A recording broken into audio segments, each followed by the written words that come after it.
दोस्तों मुझसे किसी ने एक सवाल पूछा और उसने ये सवाल पूछा कि क्या लॉकडाउन में जैसा कि मेरी नौकरी चली गई है या किसी के साथ कि कोई फाइनेंशियल क्राइसिस आ जाता है, परेशानी आ जाती है और वो किराए की प्रॉपर्टी यूज कर रहा है, यानी किराए पे रह रहा है या किराए की दुकान है उसकी, तो क्या उसको किराया देना जरूरी है? क्या ऐसा हो सकता है कि वो किराए से बच जाए? क्या ऐसा कोई कानून है या कोई ऐसी गुंजाइश है कि उसे किराया ना देना पड़े?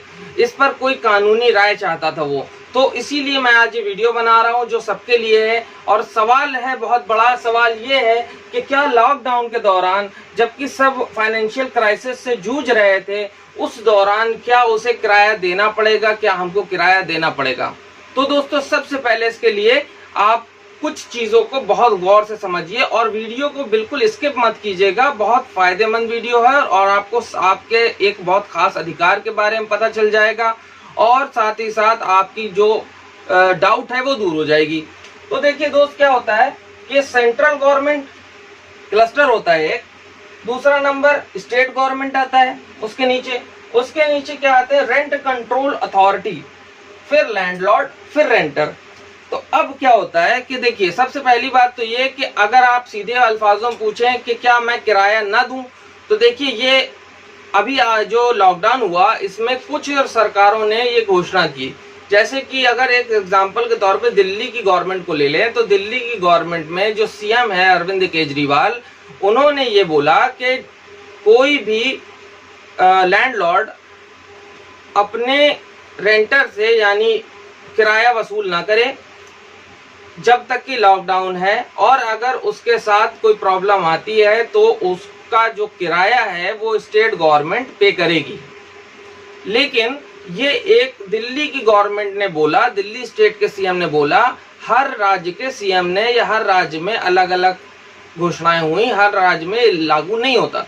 उसके अलावा अगर माननीय प्रधानमंत्री मोदी जी की बारे में बात की जाए तो उन्होंने सबसे सिर्फ रिक्वेस्ट की है कि अगर आप इतने सक्षम हैं और अगर आप बेयर कर सकते हैं तो आप इस मुश्किल के वक्त में अपने रेंटर से किराया ना लें, ठीक है। लेकिन ये गुजारिश थी, ये कोई प्रेशराइज्ड स्टेटमेंट नहीं था कि आपको ये या आपके लैंडलॉर्ड को इसे फुलफिल करना ही पड़ेगा, ठीक है। ये एक रिक्वेस्ट की गई थी। अब तो क्या आपका रेंट को किराया देना पड़ेगा? बिल्कुल। देखिए, पहली चीज ये कि आप किराया आपको देना पड़ेगा, इसलिए क्योंकि वो आपसे किराया बिल्कुल मांग सकता है। ऐसा कोई भी कानून नहीं है कि जो किराया ना मांग सके वो, क्योंकि देखिए किराया जो होता है, किराएदार जब कहीं जाते हैं, जो वैलिड तरीका मैं आपसे बता रहा हूँ, उसके लिए एक रेंट एग्रीमेंट बनता है। रेंट एग्रीमेंट जो है वो नोटराइज्ड होता है, रजिस्टर्ड जो है किरायानामा बनता है। किरायानामे में शर्तें लिखी होती हैं, तो वो एक कॉन्ट्रैक्ट होता है दोनों पार्टियों के बीच में। अब दोनों पार्टियों के बीच में जब कोई वैलिड कॉन्ट्रैक्ट हो जाता है तो अकॉर्डिंग टू कॉन्ट्रैक्ट एक्ट वो जो भी उसमें शर्तें, जो कंडीशंस लिखी रहती हैं, उसी के हिसाब से काम किया जाता है।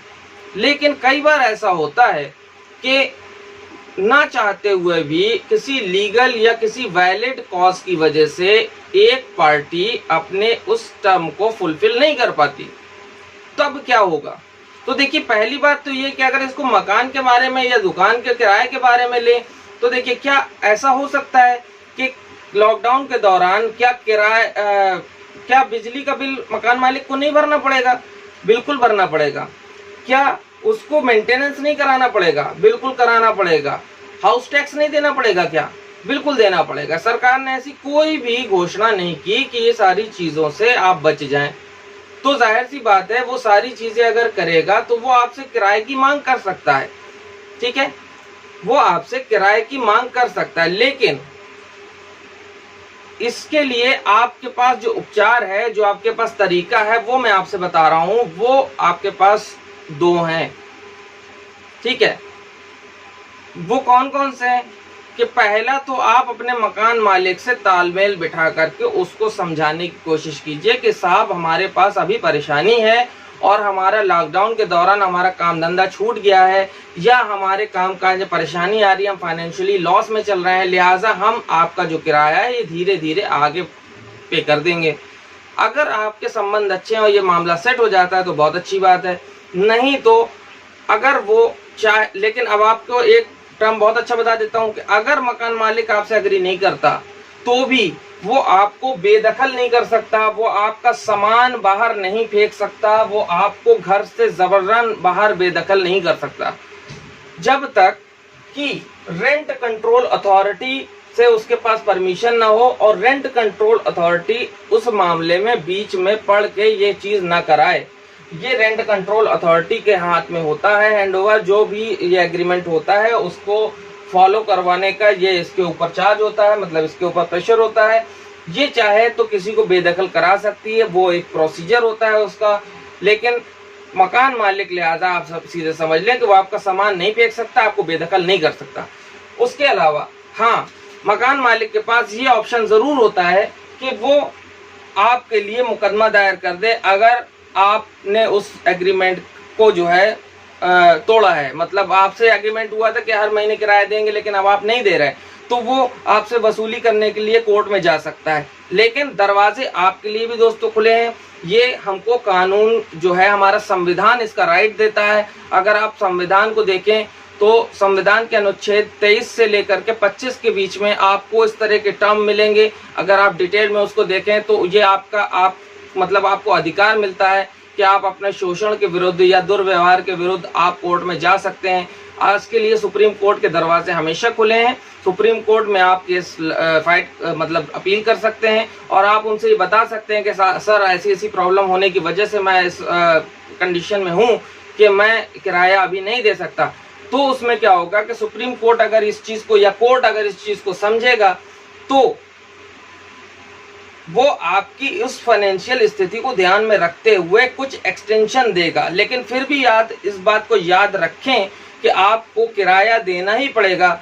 लेकिन हो सकता है आपसे कोर्ट ये बात कर ले कि भाई आप कब तक नहीं दे पाओगे, तो कब तक दे पाओगे, तो वो मकान मालिक से सेटलमेंट आपका करा दे कि देखिए ये आपको किराया फला 1 महीने बाद या साल भर के बाद, ये अभी का जो किराया का पेंडिंग हुआ है तो वो 1 साल के बाद देगा, तो आपको फिर उसको फुलफिल करना पड़ेगा। तो ये बात आप समझ लीजिए, दरवाजे आपके लिए भी खुले हैं, दरवाजे उसके लिए भी खुले हैं। अगर वो जा सकता है किराए की मांग करने के लिए तो आप भी कोर्ट में जा सकते हैं, आपको बेदखल वो नहीं कर सकता।